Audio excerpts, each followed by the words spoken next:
Bacaan pertama menurut Amos 6 ayat 1-7.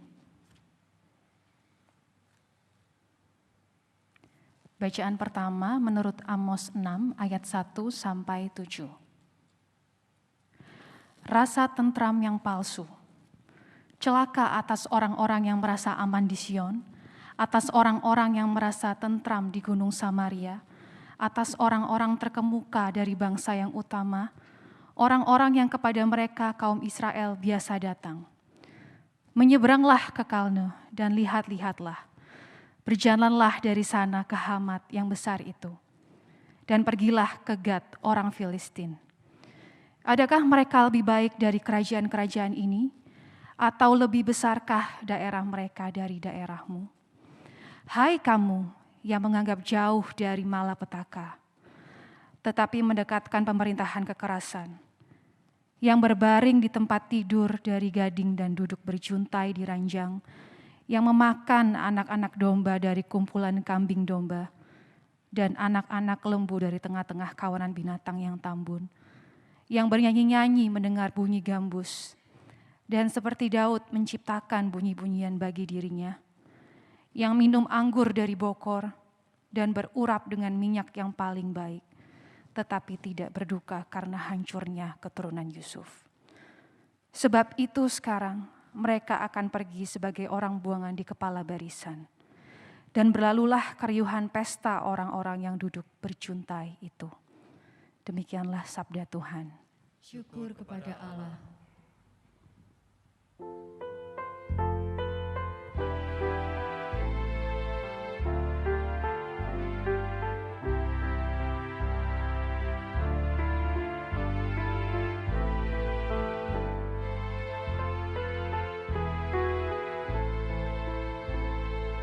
Puji Tuhan, haleluya.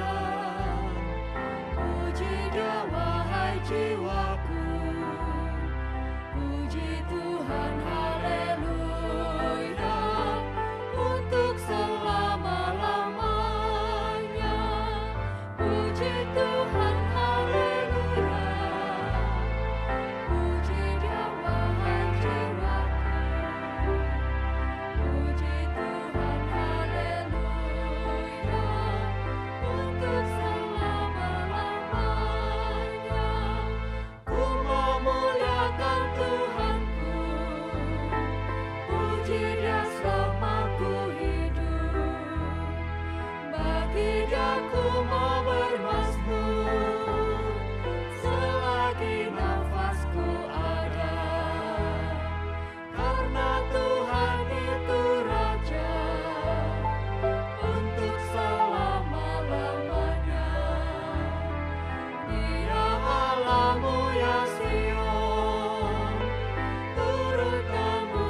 Bacaan kedua menurut 1 Timotius 6 ayatnya yang 6 hingga ke 19. 1 Timotius 6 ayatnya yang ke-6 hingga ke-19. Memang ibadah itu kalau disertai rasa cukup memberi keuntungan besar. Sebab kita tidak membawa sesuatu apa ke dalam dunia, dan kita pun tidak dapat membawa apa-apa keluar.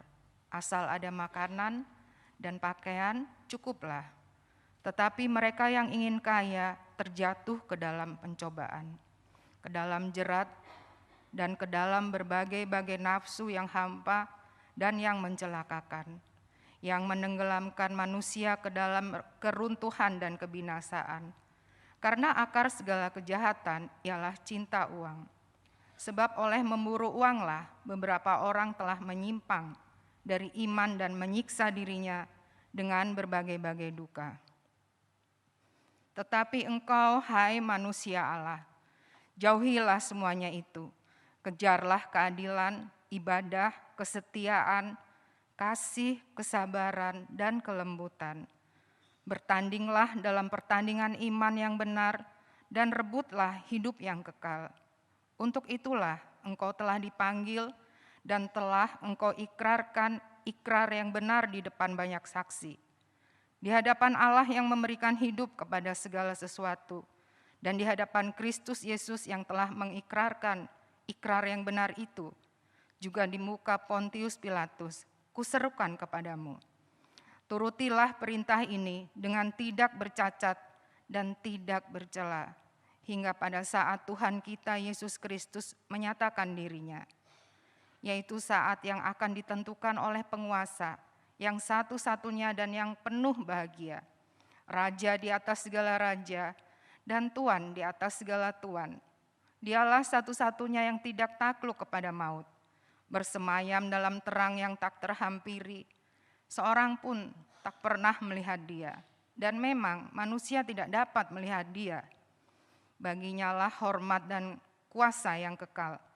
Amin.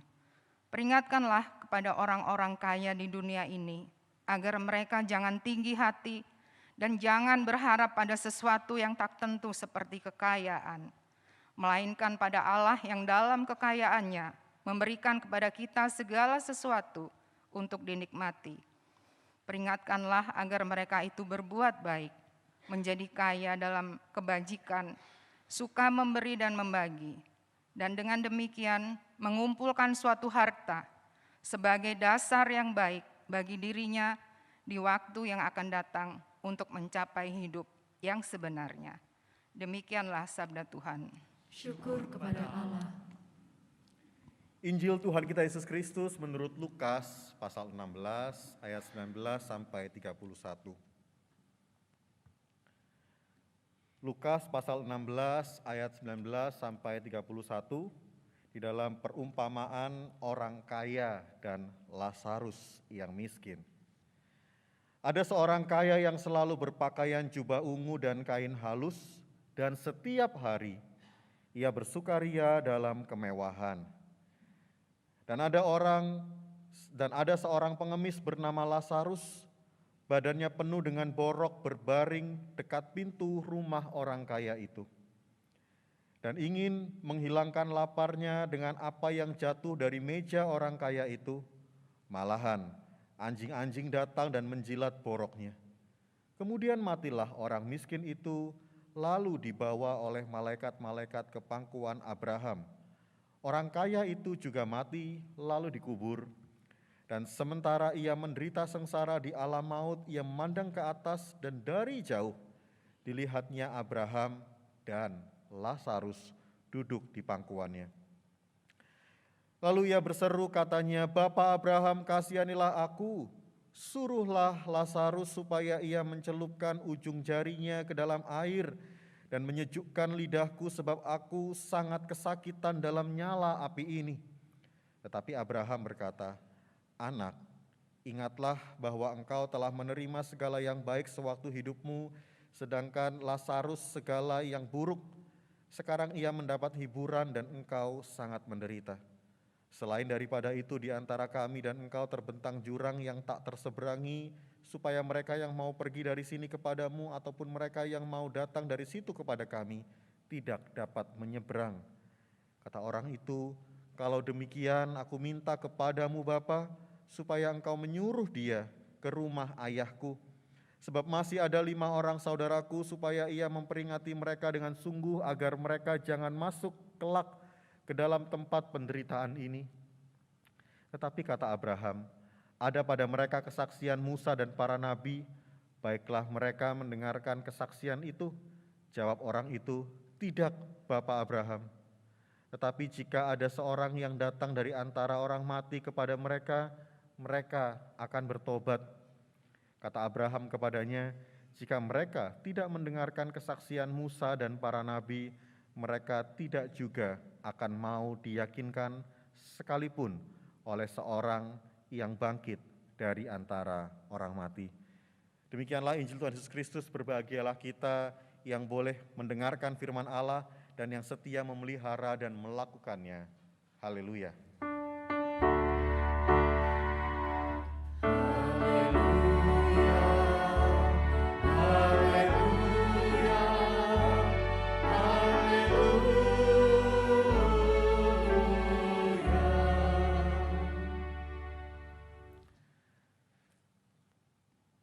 Shalom Bapak Ibu dan Saudara.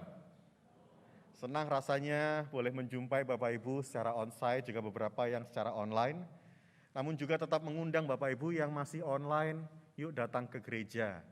Masih banyak bangku-bangku yang merindukan, bukan bangkunya aja sih, tapi saudara-saudara yang duduk di kiri kanan merindukan kehadiran Bapak Ibu. Terlebih sebagai sebuah keluarga, dan ini juga masih bulan keluarga. Dan sejauh saya tahu GKI Ngagel, apalagi renovasi yang terakhir itu, konsepnya juga seperti rumah. Biar ini terus menjadi rumah kita bersama. Dan pada hari ini di dalam rangkaian bulan keluarga, di minggu yang terakhir kita belajar dan akan merenungkan satu tema tentang sumber segala kebaikan Bapak Ibu. Ada 2 kata yang boleh kita renungkan di awal dan menjadi perhatian kita. Yang pertama adalah sumber. Apa itu sumber dan apa saja yang menjadi sumber dalam kehidupan kita, baik itu keluarga ataupun juga gereja. Dan yang kedua adalah kata kebaikan. Apa yang selama ini menjadi kebaikan yang coba kita bangun dan kita hayati, dan juga sebuah pertanyaan lebih mendalam, apakah kita atau keluarga kita, termasuk juga gereja kita, sudah menjadi pribadi yang baik. Nah, pertama-tama Bapak Ibu kita boleh merenungkannya di dalam hati kita masing-masing. Sudahkah kita menjadi orang yang baik? Atau justru jangan-jangan teguran Nabi Amos kepada orang Israel, baik Israel Yehuda maupun Israel Samaria, Bapak Ibu. Biarlah kebaikan itu adalah kebaikan yang murni dan tulus, bukan sesuatu yang fana dan sesuatu yang juga menjadi tipu muslihat. Karena seringkali banyak orang menjadi baik itu untuk tujuan tertentu. Banyak orang kemudian melakukan kebaikan, apalagi di zaman dan era media sosial sekarang, supaya akhirnya dilihat, disorot, dan kebaikannya kemudian diviralkan Bapak Ibu, diceritakan ke banyak orang. Sehingga akhirnya predikat baik itu melekat di dalam dirinya. Tetapi saya percaya sebagai orang GKI kadang kita itu nggak menyombongkan diri Bapak Ibu. Kalau baik ya biar orang lain yang menyatakannya. Kalau kita ngomong kita sendiri baik, lah itu justru amit-amit gitu ya. Kita nggak mau menyombongkan diri kita, apalagi bicara soal iman Bapak Ibu. Standar dan kualitas iman itu juga tidak harus dipamer-pamerkan, disombong-sombongkan. Nah, justru biarlah kebaikan dan bukti buah dari iman itu nyata dan lahir dalam kehidupan kita. Tetapi Bapak dan Saudara, bagian firman Tuhan bukan hanya kemudian menyatakan tentang bagaimana menjadi baik. Apalagi juga tadi sudah saya katakan di zaman media sosial ini Bapak dan Saudara ada banyak tampilan, ada banyak pencitraan atau juga bahkan tipuan yang seringkali juga mempengaruhi penilaian kita, mempengaruhi pandangan kita Bapak Ibu. Dan justru pada hari ini kita juga melihat di dalam bacaan kita hari ini orang-orang yang kaya. Bahkan orang yang sangat kaya diungkapkan baik dalam Lukas maupun juga tadi dalam kitab Amos. Atau juga pesan Paulus kepada Timotius, Bapak Ibu dan Saudara. Banyak orang juga kemudian ingin menjadi kaya, baik secara pribadi ataupun juga keluarga-keluarga, sehingga banyak hal yang menjadi sumber kekuatan dan sumber kekayaan dalam kehidupan kita. Dan seringkali kekayaan itu menjadi sebuah tujuan di dalam hidup ini. Dan hari ini Bapak dan Saudara, justru perumpamaan bahkan bukan hanya bicara tentang orang kaya dan Lazarus yang miskin pada hari ini, tetapi dalam beberapa minggu pembacaan kita seakan-akan orang kaya itu disindir-sindir terus Bapak Ibu. Orang kaya itu seakan kemudian menjadi oknum yang tidak baik. Ketika mungkin kekayaannya menjadi sebuah batu sandungan yang membuat ia justru jauh dari kebaikan yang diharapkan oleh Tuhan.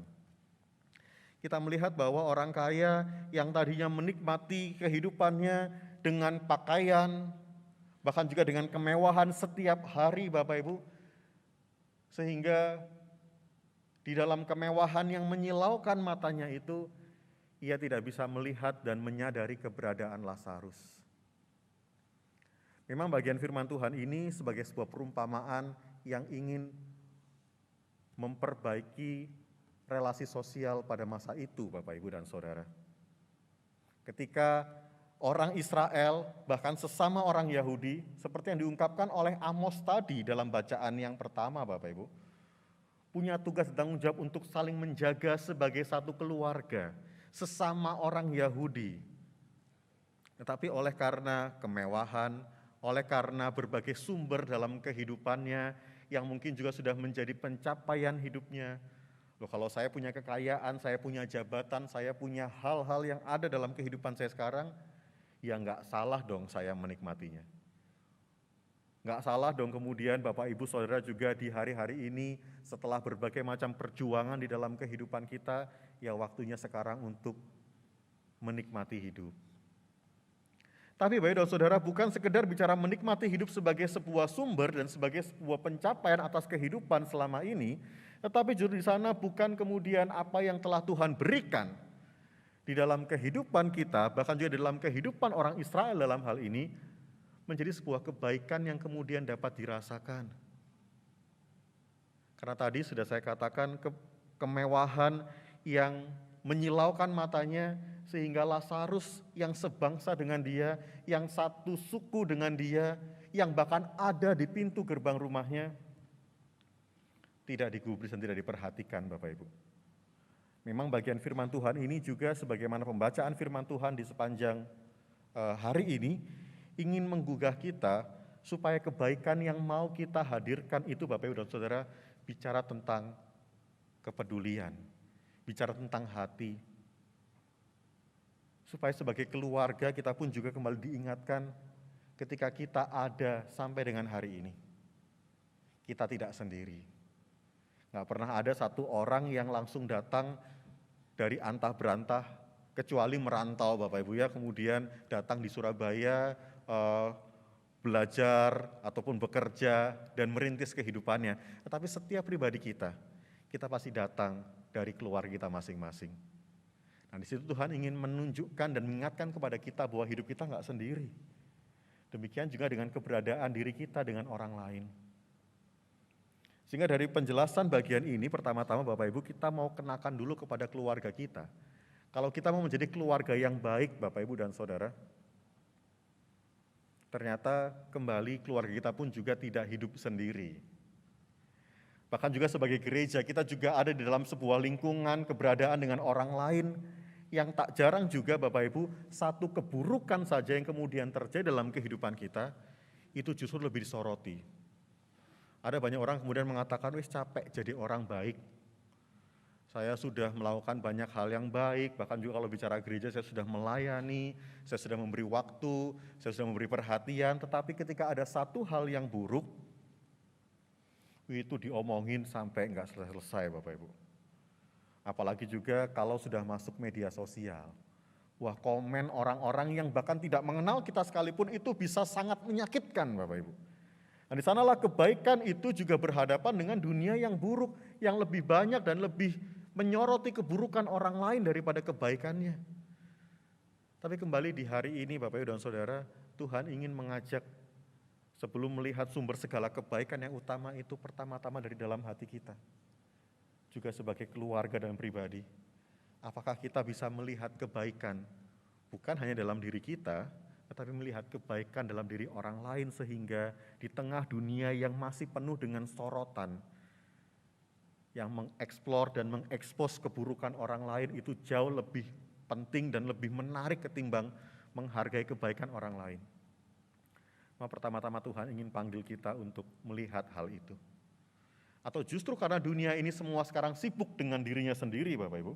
Seperti orang Israel yang tadi harusnya punya panggilan untuk saling memperhatikan, tetapi mereka hidup juga di zaman yang, apalagi dengan tadi pencapaian dan kemewahan hidup yang mereka miliki, ya waktu mereka sudah habis buat diri mereka sendiri, Bapak Ibu. Dan itu juga setidak-tidaknya ada di zaman kita sekarang. Banyak orang kemudian mengatakan, ya sudah jangan ganggu privasi orang lain, masing-masing hidup untuk dirinya sendiri. Apalagi pandemi ini yang juga kemudian saling menjaga jarak seorang dengan yang lain. Dan pada akhirnya kita juga ada di dalam situasi yang juga mungkin tidak lagi ramah dan dekat satu dengan yang lain. Maka kembali di bulan keluarga ini, bahkan juga di dalam perenungan kita kembali diingatkan bahwa kita juga boleh dan mau untuk saling menjaga, saling memperhatikan, bahkan saling mengusahakan kebaikan seorang dengan yang lain, Bapak Ibu. Karena dalam bacaan ini juga sebenarnya kalau di dalam struktur sosial, Bapak Ibu dan Saudara, untuk kita ketahui bahwa perumpamaan orang kaya dan Lazarus disampaikan oleh Tuhan Yesus juga untuk mengkritik pemimpin agama pada masa itu, yaitu keluarga Hanas. Ketika dikatakan ada 5 orang saudaraku di rumah, itu keluarga Hanas, Bapak Ibu. Dan orang kaya yang disampaikan di sini adalah Imam Kayafas, yang memang senang berpakaian jubah ungu. Tetapi itu cerita untuk orang Israel. Untuk kita apa, Bapak Ibu dan Saudara? Untuk kita salah satunya adalah ketika setelah mereka mati di dalam kisah dan penggambarannya, sebenarnya orang kaya ini kenal siapa Lazarus. Ya tentu aja kenal karena tiap hari ada di rumahnya, Bapak Ibu. Tetapi bahkan dia tahu namanya, tetapi bahkan selama hidup dia tidak pernah menyapa Lazarus ini.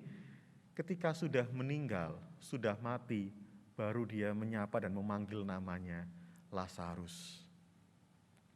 Dan sebenarnya nama Lazarus sendiri, Bapak Ibu dan Saudara, di dalam terjemahan itu punya makna. Kalau ada us di belakang itu memang bahasa Romawi, Petrus, Paulus. Nah, jadi usnya dihilangkan, kan tinggal Lazar. Tambahin huruf E di depan, Bapak Ibu. El-Azar. El itu artinya Allah, artinya Tuhan, Azar itu menolong. Jadi maksudnya adalah di dalam segala kondisi, kelemahan sekalipun, bahkan tanpa keluarga sekalipun, Lazarus punya Tuhan yang menolong dan membuktikan pertolongannya itu. Tapi kembali Bapak dan Saudara, relasi di antara Lazarus dan orang kaya ini justru terjadi setelah mereka mati. Dan dalam perenungan ini saya ingin mengajak kepada kita, siapa orang yang mungkin selama ini ada di sekitar kita, tapi jarang kita sapa. Atau bahkan amit-amit Bapak Ibu ketika mungkin perumpamaan ini ingin saya tarik lebih dalam ke dalam konteks keluarga, entah itu gereja atau malah rumah kita. Jangan-jangan di hari-hari ini juga kita mulai jarang menyapa anak-anak kita. Oleh karena mungkin kesibukan, pekerjaan, rutinitas yang menjadi sumber kebaikan dan hidup di dalam keluarga kita mulai lupa keberadaan mereka. Atau bahkan juga anak-anak, kaum muda yang punya sumber kebahagiaan dan kehidupan versinya masing-masing, mulai melupakan, bahkan tidak lagi menyapa yang sesungguhnya kita kenal. Tapi ironinya bukan hanya sekedar relasi dan sapaan di situ Bapak Ibu, tapi orang kaya ini tuh benar-benar OKB Bapak Ibu.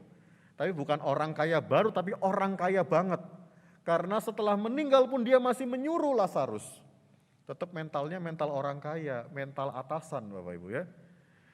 Orang kaya ini meminta agar Lazarus mencucukkan jarinya, itu permintaan yang pertama. tetap tidak mau merendahkan hatinya, Bapak Ibu. Tapi permintaan kedua kemudian setelah disanggah oleh Bapak Abraham, kembali dia meminta dan bahkan menyuruh agar Lazarus datang ke rumahnya. Sesungguhnya perumpamaan ini juga ingin mengajarkan kepada kita, bahkan sesungguhnya sebagai gereja dan sebagai orang yang percaya. Bukankah yang disebutkan dan diceritakan oleh Tuhan Yesus dalam kesaksian Bapak Abraham, jika mereka tidak mendengarkan kesaksian Musa dan para nabi, mereka tidak juga akan mau diyakinkan sekalipun oleh seorang yang bangkit dari antara orang mati. Di sini bukankah merujuk kepada Tuhan Yesus sendiri, Bapak Ibu? Sekalipun ada penafsir juga mengatakan Lazarus yang di Lukas beda dengan Lazarus yang di Yohanes, yang saudara Marta dan Maria. Tetapi ada kemiripannya bahwa Lazarus yang di sini perumpamaan, bahkan setelah kematiannya masih ada hal-hal yang kemudian boleh ditarik untuk kehidupan, tetapi Lazarus di Yohanes adalah Lazarus yang dibangkitkan dari orang mati, yang dipanggil oleh Yesus, dan oleh karena kebangkitannya, para petinggi orang Yahudi, imam, dan ahli-ahli Taurat mulai menggoyang keberadaan Yesus. Tapi di situ, Bapak dan Saudara, kembali kita melihat bahwa sekalipun nama Lazarus, Tuhan yang menolong ini, boleh merenungkan, boleh menjadi bagian yang kita renungkan di dalam kehidupan kita. Tetapi sesungguhnya perumpamaan ini ingin memanggil dan mengajak kita kembali melihat kepada Dia, sosok yang telah bangkit dari antara orang mati. Dia yang telah memberikan hatinya buat Bapak, Ibu, dan saya.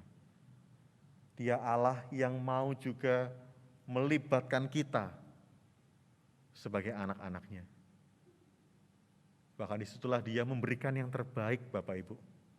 Lazarus ini gak punya apa-apa, tetapi ada kebaikan yang terus Tuhan berikan dalam hidupnya.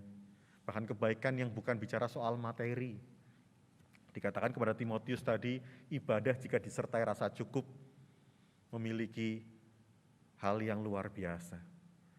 Sementara kehidupan kita bukan hanya soal kerja, soal pelayanan, ataupun soal kehidupan berumah tangga, menjadi soal keseharian yang kadang terpisah dengan kehidupan kita sebagai orang-orang yang telah dikasihi oleh Kristus yang bangkit dari antara orang mati. Tapi biarlah itu juga menjadi ibadah kita, Bapak Ibu. Bukankah kita juga meyakini ibadah yang sejati itu bukan hanya datang di gedung gereja, tetapi kita pulang, dan kita boleh menghidupi bersama dengan keluarga kita, bersama dengan teman-teman kerja kita, bahkan juga bersama dengan mereka yang ada di sekeliling kita yang mungkin juga tadi selama ini belum kita sapa dan kita kenal lebih jauh. Namun pada akhirnya sumber segala kebaikan itu ingin mengajak kepada kita melihat kepada Dia, Bapak Ibu, yang telah memelihara kehidupan kita sampai dengan hari ini. Bahkan tadi ketika datang ke GKI Ngagel, Bapak Ibu, bukan hanya melihat bangunan yang kita syukuri ini. Bahkan waktu sebelum pandemi berkesempatan ibadah di gedung Ebenezer, semua ungkapan syukur. Tetapi juga kebersamaan kita, setidaknya saya mengingat ketika belok tadi, Bapak Ibu, Gereja Katolik.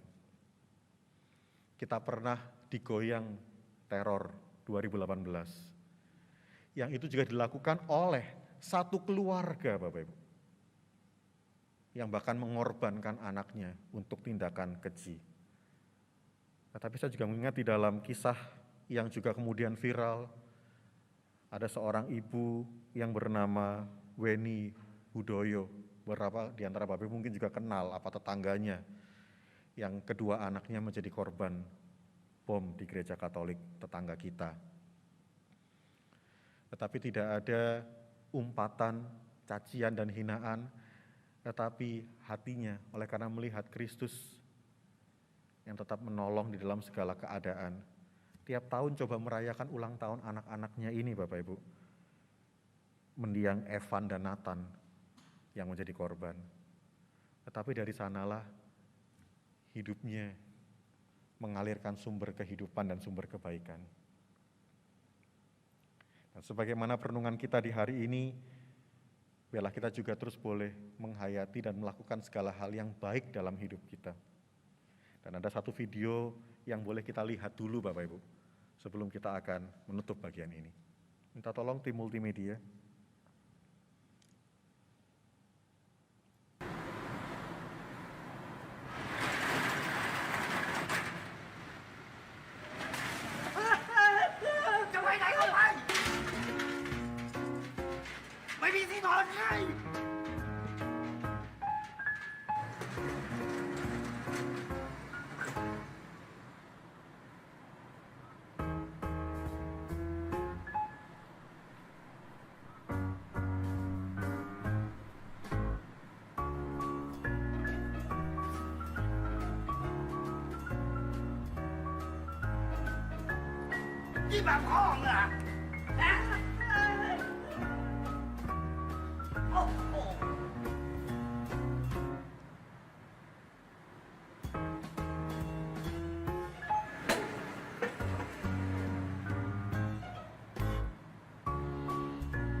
มองหาให้เห็นแล้วสิโอ้ย มันไม่อยู่แล้ว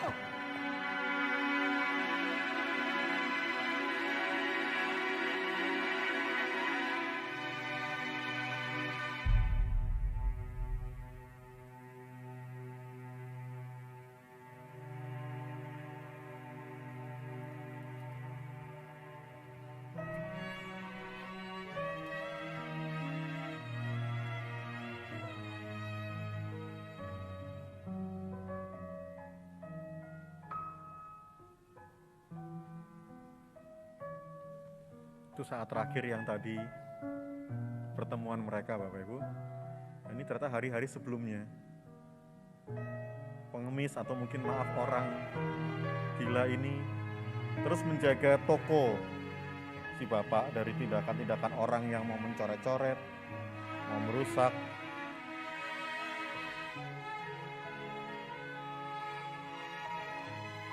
Dalam ketidaktahuannya dia melakukan bagian yang terbaik dari hidupnya Bapak Ibu.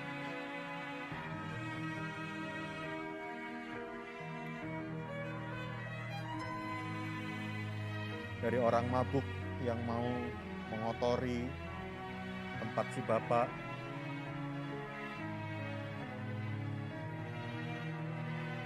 bahkan sampai terakhir pencuri yang hendak membobol.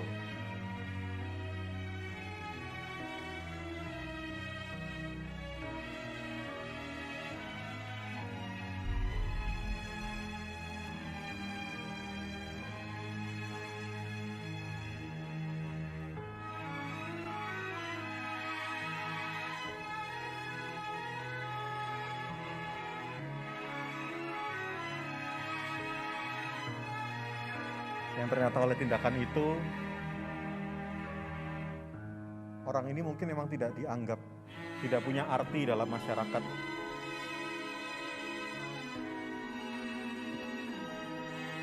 Sebenarnya mungkin juga kita bukan siapa-siapa Bapak Ibu.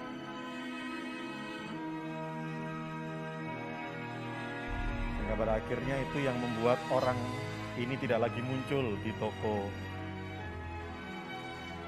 sang bapak.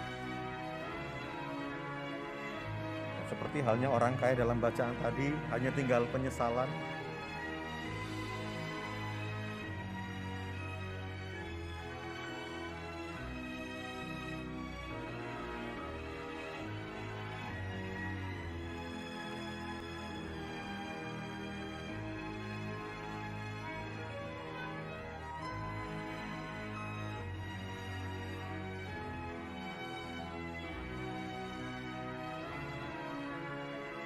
kiranya selama kehidupan kita pun bisa melakukan hal-hal yang baik, yang bersumber dari kasih Allah sendiri yang terus menjaga kita, Bapak Ibu. Seperti halnya perumpamaan tadi, biarlah kesaksian dari Allah yang hidup, yang boleh terus menjadi sumber kebaikan yang akan mengalir dan memancar dalam kehidupan kita, sekalipun mungkin hal-hal itu kecil, nggak banyak orang tahu, banyak orang bisa menyalahartikannya, karena kita masih hidup dalam dunia yang seringkali justru lebih banyak melihat keburukan ketimbang kebaikan. Tapi lakukanlah semua itu di hadapan Tuhan, yang akan terus menilai dan mengasihi kita, dan Dia akan terus menolong kita seperti halnya Lazarus yang terus percaya dan yakin bahwa Allah tidak meninggalkannya. Selamat melanjutkan masa-masa penghayatan hidup bulan keluarga ini dalam keluarga masing-masing, bahkan sebagai gereja, sehingga nama Tuhan terus dimuliakan. Tuhan mengasihi dan memberkati kita. Amin.